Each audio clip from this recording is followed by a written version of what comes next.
Why do men stop calling their friends? Not because they stop caring, but because somewhere along the way they begin to believe they are becoming a burden.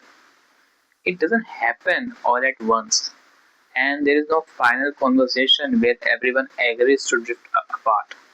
It happens quietly, maybe one unanswered call, or a postponed plan, or a busy week that turns into a busy month.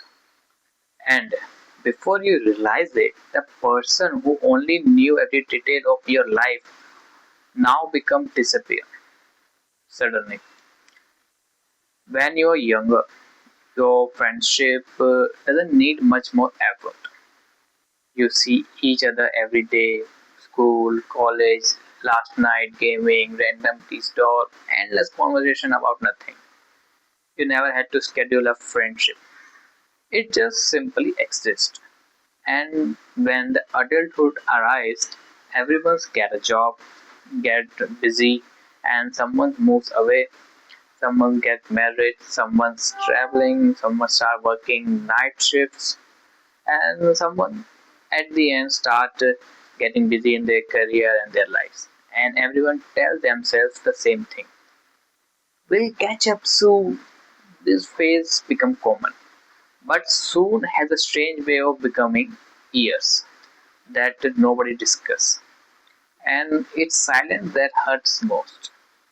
What interesting is that most men don't stop missing their friends. They stop reaching out because every unanswered message feels like a louder than before. Every declined invitation whispers a question they never say out loud. Maybe he's busy. Maybe I'm interrupting. Maybe he has better people to spend time with now. So instead of risking rejection, they wait. And strangely, their friend is often doing exactly the same thing. Two people missing each other, but both are convinced that the other has moved on. And that's the irony, being alone by the man. So there's something else many men really admit. Calling a friend doesn't always feel easy anymore because they don't know what version of themselves will answer. The confident one, the vulnerable one, or the exhausted one who has no idea where his life is going. When you're struggling, talking to someone who remembers the happier version of you can feel really uncomfortable. Not because they can judge you, but because you start judging yourself and you remember the plans you made together, the business you were going to start, and many more plans that you will have. Maybe the trip you promised to take, the dreams that sounded so certain at 20s. Now the conversation begins with, so, how's the life going? It's much like it become much more oriented towards life than happiness, and sometimes that's the hardest question to answer. So it's easier to say nothing, and we often do that. We often imagine loneliness as having nobody around, but for many men loneliness looks different. It looks like scrolling through a friend profile instead of sending a message. It looks like seeing a meme that reminds you of someone and deciding not to share.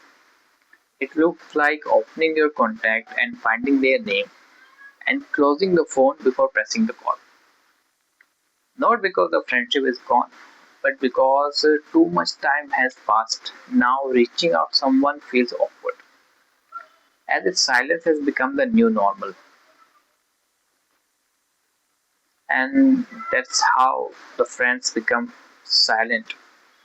And I also have heard that psychologists sometimes describe friendship as something that grows through repeated moments of connection. And when it doesn't happen, people start to drift away. So I just want to acknowledge that this thing exists, and you are not alone. Everyone is going through the same stage. It is just that if we get aware that certain thing exists, and maybe the chance both of us are suffering, so maybe we could reduce it and start working in a much more concrete in a logical way instead of waiting. Thank you.